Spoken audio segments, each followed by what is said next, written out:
नमस्ते, स्वागत छ यहाँहरुलाई मेरो च्यानलमा। यहाँहरुलाई तीजको शुभकामना। आज म सिम्पलसँग तीजको दर कसरी बनाउने भन्ने रेसिपी शेयर गर्न गइरहेको छु। तीज भन्ने बित्तिकै पुलाव आउँछ, त्यसैले म पुलाव बनाउन गइरहेको छु। म चाहिँ आज पुलाव इलेक्ट्रिक प्रेसर कुकरमा बनाउन गइरहेको छु। यदि नर्मल प्रेसर कुकरमा बनाउँदै हुनुहुन्छ भने पनि सेम प्रोसेस फलो गर्नुभए हुन्छ। र यसको लागि सबैभन्दा पहिला मैले चाहिँ इलेक्ट्रिक प्रेसर कुकरमा सटे मोड अन गरेको छु र अब म यसमा 3 टेबलस्पुन जति घिउ हाल्छु। मैले चाहिँ होममेड घिउ युज गरेको छु र यो घिउको रेसिपी चाहिँ मैले डिस्क्रिप्सन बक्समा शेयर पनि गरेको छु। र अब घिउ तातिसकेको छ। अब म यसमा ल्वाङ, सुकुमेल, दालचिनी र तेजपत्ता हाल्छु। अब म अलिकति क्यासु नट्स र किसमिस हाल्छु र यसलाई हाफ मिनट जति सटे गर्नुपर्छ। त्यसपछि अब म यो 3 कप बासमती चामल हाल्छु।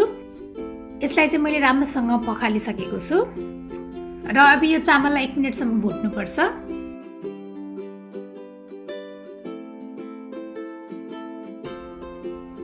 अब यसमा 2 कप जति पानी हाल्ने। अब बिर्को लगाउने। मैले चाहिँ प्रेसर कुक बटन प्रेस गरेर 16 मिनेट टाइम सेट गरेको छु।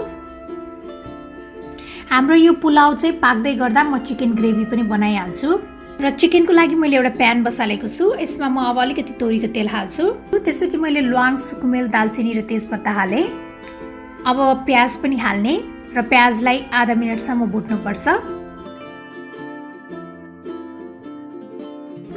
त्यसपछि अब म अदुवा लसुन पनि हाल्छु र यसलाई एकैछिन भुटिसकेपछि अब म 1 टीस्पुन बेसार हाल्छु, 1 टीस्पुन गरम मसाला पाउडर, हाफ टीस्पुन रातो खुर्सानी, 1 टीस्पुन मसलाको धुलो र नुन स्वाद अनुसार। त्यसपछि यो सबै मसलालाई चाहिँ 1 मिनेटसम्म पकाउनु पर्छ। त्यसपछि अब म यो चिकन पनि हाल्छु र अब यो चिकनलाई एकछिन राम्रोसँग चलाउने।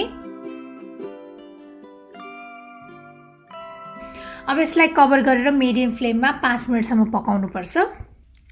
अब 5 मिनेटपछि चिकन यस्तो भएको छ। फेरि एकपटक चलाउने र फेरि यसलाई कभर गरेर म अर्को 3 मिनेटसम्म पकाउँछु। अब हाम्रो यो चिकन ग्रेभी चाहिँ रेडी भइसकेको छ। अब यसमा हरियो धनिया हाल्ने। त्यसपछि अब म छोले मसाला, चना मसाला बनाउन गइरहेको छु र यो छोले मसाला बनाउनको लागि चाहिँ मैले लिएको छु भिजाएको काबुली चना। त्यसपछि मैले लिएको छु अदुवा, लसुन र हरियो खुर्सानी। अनि मैले लिएको छु एउटा टमाटर अनि एउटा सानो साइजको प्याज। म अब अदुवा, लसुन, खुर्सानी, प्याज र टमाटरको चाहिँ पेस्ट बनाउँछु। अब यो पेस्ट पनि रेडी भइसकेको छ। अब मैले प्रेसर कुकर बसालेको छु। प्रेसर कुकरमा अलिकति तेल हाल्ने। त्यसपछि 1 टीस्पुन जति जिरा हाल्ने। त्यसपछि मैले ल्वाङ, सुकुमेल, दालचिनी र तेजपत्ता हालेको छु। यो तेलमा 1 टीस्पुन जति बेसार पनि हाल्छु। अब म यो पेस्ट पनि हाल्छु। अब यो पेस्टलाई चाहिँ एकदम राम्रोसँग पकाउनु पर्छ। अब यसमा 1 टीस्पुन जिरा धनिया पाउडर, 1 टीस्पुन गरम मसाला powder, half teaspoon chilli powder र नुन स्वाद अनुसार हाल्ने। अब यो मसलालाई राम्रोसँग पकाउनु पर्छ। यो मसलाबाट तेल निक्लिन थालेपछि चाहिँ यो मसला रेडी भयो भन्ने थाहा हुन्छ। यो मसलाबाट तेल निक्लिन सुरु भइसकेको छ। अब म यसमा यो चना पनि हाल्छु र यसलाई राम्रोसँग मिक्स गर्ने। अब यसमा 1 कप पानी हालेर यसलाई एकचोटि मिक्स गर्ने र कभर गरेर यसलाई चाहिँ 5-6 सिटी लगाउनु पर्छ। अब यो पुलाव पनि रेडी भइसकेको छ र यो एकदम पर्फेक्ट बनेको छ। अब यसमा म हरियो मटर पनि हाल्छु र यसलाई एकचोटि मिक्स गर्ने, एकैछिन कभर गरेर छोडिदिनु पर्छ।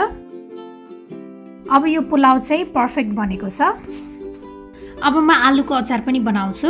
त्यसको लागि मैले उसिनेको आलु लिएको छु। अब यसमा चाहिँ तिल हाल्ने। त्यसै मैले लेमन जुस पनि हालेको छु। त्यसपछि नुन, धुलो खुर्सानी, हरियो मटर पनि हालेको छु। अब मैले एउटा प्यानमा चाहिँ अलिकति तोरीको तेल बसालेको छु। अब यसमा मेथी सेड्स हाल्ने। मेथी खैरो रातो भएको छ, यसमा म बेसार हाल्छु। त्यसपछि म अब अलिकति जिम्बु पनि हाल्छु। आलुको अचार चाहिँ जिम्बुले झान्दा एकदमै मिठो बन्छ। यसले चाहिँ अचार झान्नुपर्छ। हरियो खुर्सानी र धनिया पनि हाल्ने र अब यो अचारलाई चाहिँ राम्रोसँग मिक्स गर्नुपर्छ। अब हाम्रो आलुको अचार पनि रेडी भइसकेको छ। अब हाम्रो यो छोले मसाला पनि रेडी भइसकेको छ। अब यसमा हरियो धनिया हाल्ने। मैले चाहिँ यसमा अलिकति कसुरी मेथी, ड्राई मेथी लिप्स पनि हालेको छु। यो चाहिँ अप्सनल हो। त्यस्तै मैले खिर पनि बनाएको छु। मैले खिरको चाहिँ डिटेल रेसिपी यहाँहरूलाई डिस्क्रिप्सन बक्समा सेयर गरेको छु। अब हाम्रो यो सिम्पल तिजको दर चाहिँ रेडी भइसकेको छ। तिजको दरमा विभिन्न किसिमका भेराइटीहरू समावेश गर्न सकिन्छ। मैले चाहिँ सिम्पल जे घरमा हुन्छ त्यसबाट हामीले के बनाउन सकिन्छ भन्ने चाहिँ सेयर गरेको छु।